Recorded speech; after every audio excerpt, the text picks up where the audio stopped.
उद्धव साहेब येत आहेत ना, त्यांच्याशी बोला, आहे ना.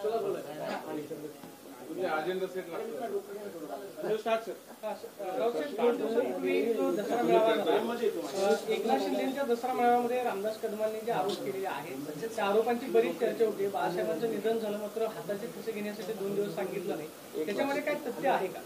एक लक्षात घ्या, रामदास कदम हा कधीच भरोशाचा माणूस नव्हता. खरं म्हणजे त्यांनी उद्धव ठाकरे साहेबांचं फोटो लावून रोज पूजा केली पाहिजे. कोकणामध्ये विधानसभेची निवडणूक हरल्यावर माननीय उद्धव साहेबांनी व त्यांना 2 वेळा विधान परिषदेवर पाठवलं. 2 वेळा. असं कुठल्या पक्षात होतं का? हा, त्यांना 2 लोकांना विधान परिषदेवर पाठवायला पक्षाचा विरोध होता.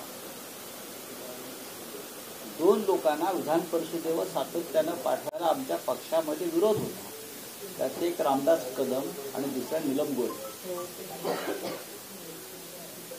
नीलम गोरेंच्या पक्षातलं योगदान काय हा कायम प्रश्न विचारला गेला. आणि रामदास कदम यांना इतके वर्ष संधी मिळालेली आहे, त्यांना वारंवार आपण विधान परिषदेवरती का पाठवलं पाठवता असा उद्धव ठाकरेंना पक्षातून प्रश्न विचारले गेले. तरीही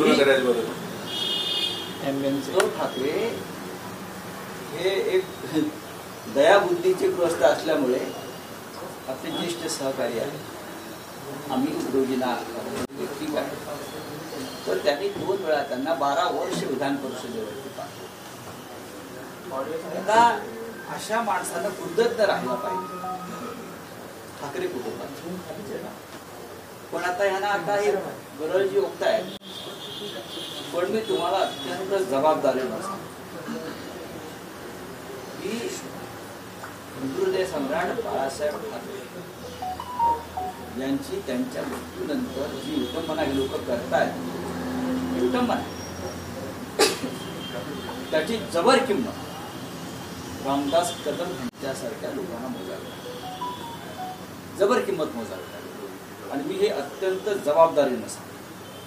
मग ही किंमत कोणत्याही प्रकारची असेल, कायदेशीर असेल, भावनिक असेल, नेतीची असेल, पण ह्यांना जबर किंमत. बाळासाहेब ठाकरेंच्या संदर्भात तुम्ही अशा प्रकारची लिखाणं करता, मला लाजा वाटल्या पाहिजे. त्या संपूर्ण घटनाक्रम जे सांगतात मी तिथे उपस्थित आहे. शेवटच्या 8 दिवस साहेबांचा जो क्रिटिकल काळ होता मी तिथे उपस्थित होतो पूर्णपणे. शेवटच्या क्षणापर्यंत माझ्यासारखा माणूस तिथे उपस्थित होता. ते कुठे होते? कोणी नव्हतं. आम्ही उपस्थित होतो तिथे. आम्हाला माहिती आहे ना काय अवस्था होती आमची, काय सगळ्यांची परिस्थिती. आणि तुम्ही त्याचा आता या प्रकारे फक्त उद्धव ठाकरे यांना बदनाम करण्यासाठी तुम्ही माननीय बाळासाहेब ठाकरे यांच्या मृत्यूची, त्यांच्या मृतदेहाची विटंबना करण्यापर्यंत तुमची मदतगिरी असेल तर तुम्हाला याची जबर किंमत मोजावी लागेल.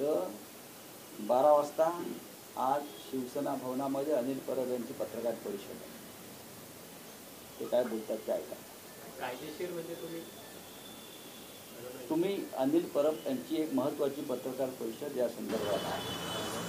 सर्व प्रकारची किंमत त्यांना मोजावी लागेल. पद आणि पैसा यासाठी एखादी व्यक्ती किती खालच्या पातळीवर जाऊ शकते हे रामदास कदम यांनी दाखवलं. रामदास कदम हे नक्कीच पक्षामध्ये अनेक वर्षी त्यांनी काम केलं. पक्षाने त्यांना दिलंय भरपूर ना, खास करून उद्धव ठाकरे साहेबांनी दिला. उद्धव ठाकरे साहेबांनी दिला. विरोधी पक्षनेता पद असेल, मंत्रीपद असेल, नंतर हे त्यांना उद्धव साहेबांनी दिलेली पद्धत बरीचशी. विधान परिषदेत त्यांच्या नेमणुका असतील या माननीय उद्धव साहेबांनी दिलेली पद आहे. बाळासाहेबांच्या नंतर जेव्हा सूत्र उद्धवजीकडे गेली तेव्हा उद्धवजीने सुद्धा बाळासाहेबांबरोबर या सगळ्या काम करणाऱ्या कार्यकर्त्यांना सन्मानानं वागले. आणि अशा वेळेला तुम्ही फक्त टाळ्या मिळवण्यासाठी, पण त्यांना टाळ्या नाही मिळाल्या. महाराष्ट्र थुकतोय त्यांच्या. मराठी माणूस अशा व्यक्तींवर थुंकतो जो बाळासाहेबांची विटंबना करतो त्यांच्या मृत्यूनंतर. आम्ही पाहू ना आम्ही जिवंत आहोत अजून, आम्ही जिवंत आहोत अजून, आम्ही बघू काय करायचं ते. अशा प्रकारचं हे पहिलंच विधान नाही, यापूर्वी पण त्यांनी बघा, पद आणि पैसा यासाठी वेडा झालेला माणूस कोणत्याही प्रकारची विधानं करू शकतो. मी परत सांगतो, या आधी ते काय बोलले वगैरे काय मला माहित नाही, हे वारंवार तेच बोलतात. हे कुठे होते त्यावेळेला, कधी होते? ठाकरेंच्या सुखदुःखामध्ये हे सगळे लोक कुठेच नव्हते. सर त्यांचं असं म्हणणं आहे त्यांच्या म्हणणार काय, तुम्ही मी म्हणता 12 वाजता अनिल परब पत्रकार परिषद घेत आहेत, ते तुम्ही ऐका. आणि माननीय उद्धव ठाकरे त्या विषयावर बोलले.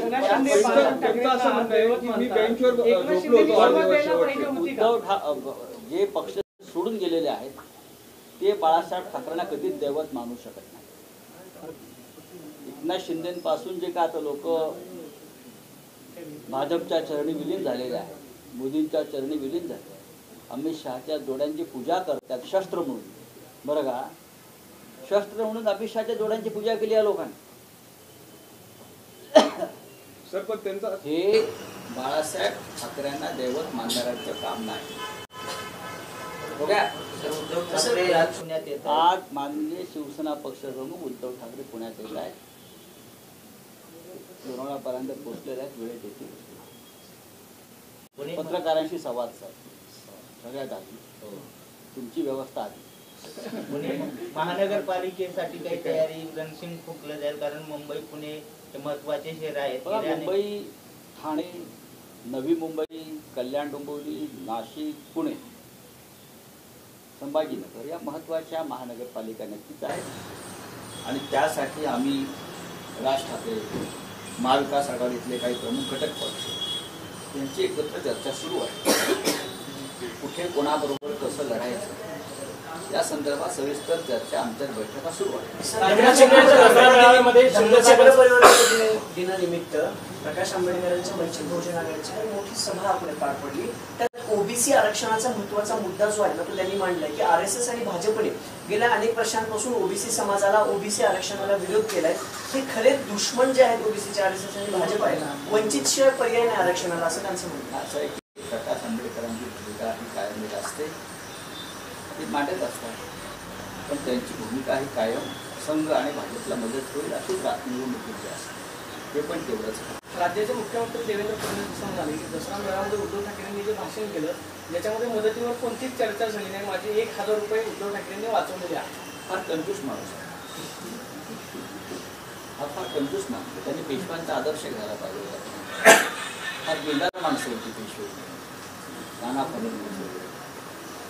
1000ची पळी लावतो. उद्धव ठाकरेचं भाषण जर तुम्ही काळजीपूर्वक ऐकलं तर त्यांनी शेतकऱ्यांच्या प्रश्नावर आवाज उठवला.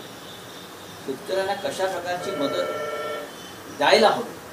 बरं का, देवेंद्र जे कानात गोळे घालून बसले होते ऐकायला हे भाषण, ज्याचा ते भाषण ऐकलं आहे, पण कानात गोळे घातले. शेतकऱ्यांच्या प्रश्नावर बोलताना त्यांनी कानामध्ये गोळे घातले. उद्धव साहेबांनी एकरी आणि हेक्टरी किती मदत व्हावी या संदर्भात भूमिका मांडली. उद्धव साहेबांनी कर्जमाफी कशा प्रकारे करायला हवी या संदर्भात भूमिका मांडली. उद्धव साहेबांनी ओल्या दुष्काळासंदर्भात देवेंद्र फडणवीस कशी फसवणूक करतायत त्या संदर्भात त्यांचं जे पत्र त्यांच्या तोंडावर मारलं. उद्धव साहेबांनी मुंबईसह शहरांची कसा नासाडी चाललेली आहे गौतम अडाणीच्या माध्यमातून, हा विकासावरच मुद्दा आहे ना की आमची मुंबई आहे, महाराष्ट्र आहे. तुम्ही गौतम अडाणीला विकताय मुंबई, आमची फुकटात देत आहे. हा विकासाचा मुद्दा वाटत नसेल देवेंद्र फडणवीसना तर गौतम अडाणी त्याला 25% दलाली देतो आहे. कमिशनवरचा मुख्यमंत्री, मिशनवरचा मुख्यमंत्री नाही आहे. काय म्हणजे याची विकासाची व्याख्या काय? गौतम अडाणीला कडेवर घेऊन आम्ही फिरावं ही यांची विकासाची व्याख्या आहे का? यांच्याप्रमाणे सांगावं त्यांनी. उद्धव ठाकरेंचं भाषण त्या दिवशीचं हे सुपरहिट भाषण होतं. विकासावर ते बोलले. त्यांनी भाजपचा आणि संघ परिवाराचा बुरखा फाडला, मुंबई लुटणाऱ्यांचा बुरखा फाडला. देवेंद्रजी सारख्या लोकांना हे असं आवडणार नाही ऐकायला. त्यांना सत्य ऐकण्याची सवय नाही. हे सगळे लाचार लोक. केंद्राचे आदित्य ठाकरे तुमचं सरकार होतं, आदित्य ठाकरेने एक निर्णय घेतलेला होता मुंबईत नाईट लाईफ विषय म्हणजे 24 तास हॉटेल मग तो आता या सरकारने या घेतला. सरकारने घेतला. त्यावेळेस तुमच्यावर टीका करण्यात आलेली होती याच सरकार. बोगस लोक आहेत हे आता बोगस लोक आहेत ना. मी जे म्हणतो ते डुप्लिकेट लोक आहेत, बोगस लोक ते भंपक लोक आहेत. या भारतीय जनता पक्षाच्या लोकांवरती शहाण्या माणसाने विश्वास ठेवू नये. मुळात हा पक्षच नाही, ही राज्य आणि देश लुटणारी टोळी आहे. त्यांच्यावर काय विश्वास?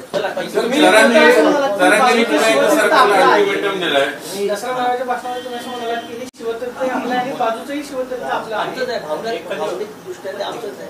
मात्र आता पॉलिटिकल होत चाललंय. उद्धव ठाकरे पण काय म्हणाले की 5 जुलैला एकत्र आलो होतो, मराठीवर कुणी आल तर. पण महाराष्ट्र सैनिकांना आणि शिवसैनिकांना प्रश्न असा पडलाय की एकत्र येणार की नाही, तुम्ही त्याबद्दल स्पष्ट सांगा ना. राजकीय दृष्ट्या राजकीय हा प्रश्न तुम्हाला पडला, कोणत्या शिवसैनिकांना किंवा मनसैनिकांना पडलेला नाही. दोन्ही सैनिकांना पूर्ण खात्री आहे की आम्ही एकत्र येतोय आणि महाराष्ट्रासाठी एकत्र येतोय, मराठी माणसासाठी एकत्र येतोय. कोणाला शंका, कोणाच्या मनात शंका नाही. राऊत साहेब, जरांगे जातीवाचक बोलतात, मराठा आरक्षणाचा मुद्दा लढा योग्य आहे त्याचं, पण ज्या पद्धतीने त्यांनी ते दसरा मेळाव्यात भाष्य केले एका जातीवरती, हे मान्य आहे का तुम्हाला संपत? त्याच्यावरती मुख्यमंत्र्यांनी जास्त भूमिका व्यक्त केली पाहिजे, कारण ते राज्याचे गृहमंत्री, राज्याच्या गृहमंत्र्यांनी या संदर्भात परखड भाष्य केलं पाहिजे. पडळकर काय बोलत आहेत, त्यांची इतर लोक काय बोलत आहेत, हे गृहमंत्र्याचं काम आहे, मुख्यमंत्र्याचं काम. कायद्याचे रखवाल लागतात. आम्ही यशवंतराव चव्हाणांपासून आतापर्यंत उत्तर ठाकरेपर्यंत अनेक मुख्यमंत्री पाहिले.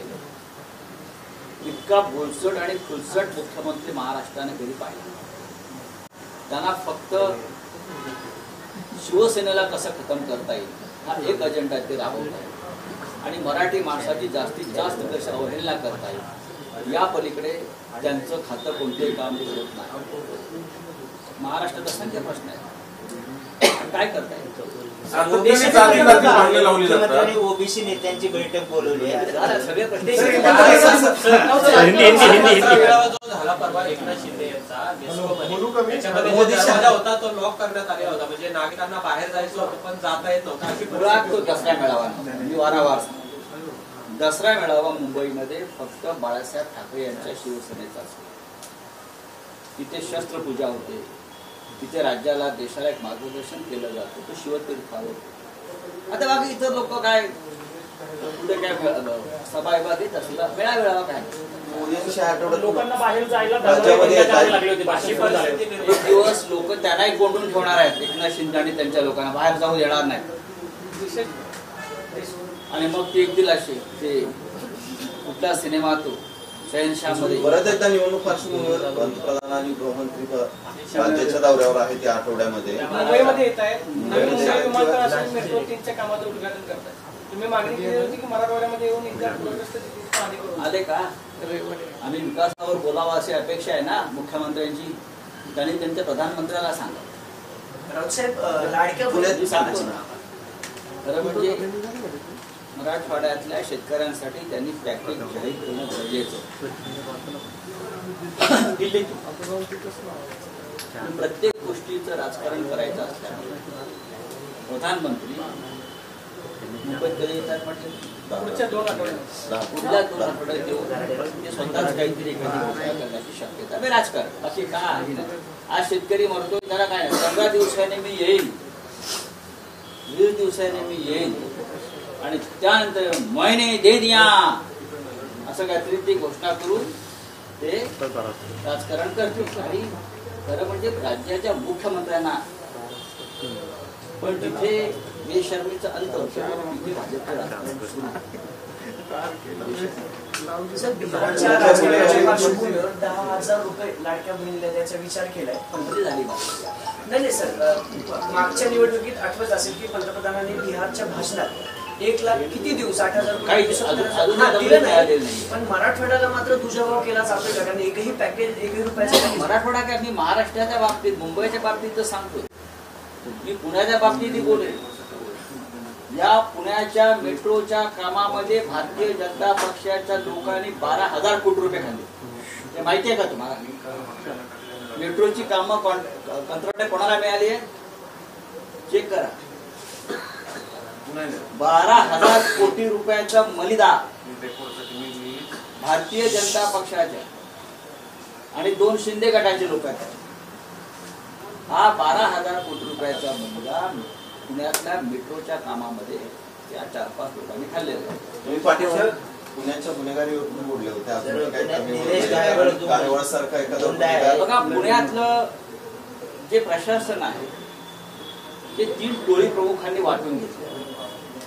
पुण्याचं प्रशासन, गृहमंत्री एक टोळी चालवतात महाराष्ट्राच्या, त्यांनी त्यांचा पोलीस कमिशनर नेमला.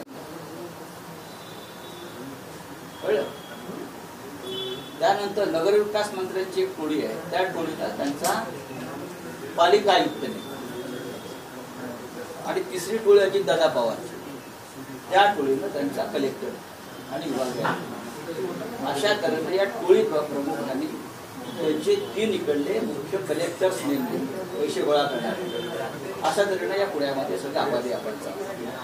हे 3 टोळी प्रमुख आहेत, ते पुणे चालवतात आणि त्यासाठी त्यांनी ते सुभेदार नेमले. त्यांच्याकडे तुम्ही काय अपेक्षा?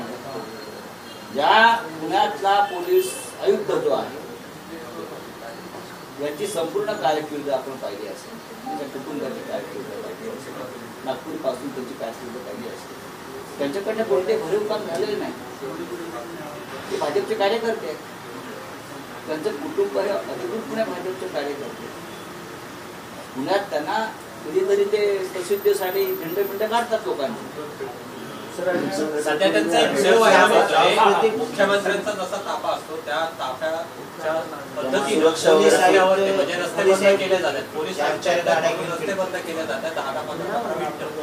पोलीस आयुक्त जात आहेत म्हणून आमच्या मुंबईचा पोलीस आयुक्त एकटाच सुरू हिंमत असतो. आमच्या मुंबईचा पोलीस आयुक्त बरं का एकटा तुटते बघा मुंबई सारख्या शहरात. अनेक ठिकाणी जर पोलिसच घाबरायला लागले, पोलीस आयुक्त पुण्यात गुंडांना घाबरायला लागले, तर त्यांनी वर्दीचा अपमान केला असं मी मानतो. वर्दी काढून फिरावं त्यांनी. जर तुम्ही म्हणताय त्याप्रमाणे हे पोलीस आयुक्तांचे काम कशा करता फिरतात मला माहित नाही. आमच्या मुंबईचे पोलीस आयुक्त एकटे फिरतात, नाही का? एकटे उतरतात, एकटे फिरतात. देवेंद्र भारती याला म्हणतात पोलीस कमिशनर, पोलीस आयुक्त. सर, उद्धव ठाकरे आज पुणे में आ रहे हैं, अपकमिंग इलेक्शंस या फिर ऐसी कोई बातें को उनसे चुनाव होने वाला है या फिर क्या रणनीति है? आप क्या चाहते हैं, मैं क्या जवाब दूं? किसके लिए आते हैं? आपको हमारे पुणे में 2-4 बड़े प्रोग्राम है. जर्नलिस्ट पत्रकार भवन में जाएंगे, वहाँ बात करेंगे. फिर हमारे पार्टी के प्रमुख पदाधिकारी हैं वसंत मोरे, उनके 2 कार्यक्रम हैं. फिर वहाँ एक सरहद संस्था है, वहाँ एक कार्यक्रम श्रीकांत ठाकरे म्यूजिक स्टूडियो का उद्घाटन. उद्धव ठाकरे ने ठाकरे जी का पुणे में आना अपने यहाँ एक राजनीतिक हलचल करना जैसा है. जरूर पॉलिटिकल चर्चा होगी, महानगर पालिका के बारे में हम चर्चा करेंगे. मुंबई, ठाणे, पुणे, नाशिक, नवी मुंबई ये बहुत महत्वपूर्ण महानगर पालिका है. और शिवसेना, महाराष्ट्र नवनिर्माण सेना, महाविकास आघाड़ी के हमारे कांग्रेस, राष्ट्रवादी कांग्रेस जैसे हमारे जो मित्र दल हैं उनके साथ भी चर्चा होगी और हम चुनाव में एक साथ जाएंगे. साथ पीएम मोदी और अमित शाह भी मुंबई आ रहे, जैसे कि वो बहुत बार कह चुके हैं कि हमारा अगला लक्ष्य वो मुंबई महानगर पालिका आने से कुछ बड़ी घोषणा हो सकती है. बड़ी घोषणा है, जब चुनाव आते हैं तो बड़ी घोषणा करते ही मुंबई लूटने का काम है लोग करते हैं. चुनाव को लूटकर हो गया पूरा काम. हाँ, अब मुंबई को लूटने का, मुंबई में इतनी पैसा है वो लूट रही है. जैसे ब्रिटिश लूट रहे थे वैसे ये लोग भी लूट रहे हैं. पोर्तुगीज ने लूटा, ब्रिटिश ने लूटा, अब गुजरात की ईस्ट इंडिया कंपनी लूट रही है. देखेंगे. चलिए, थैंक यू.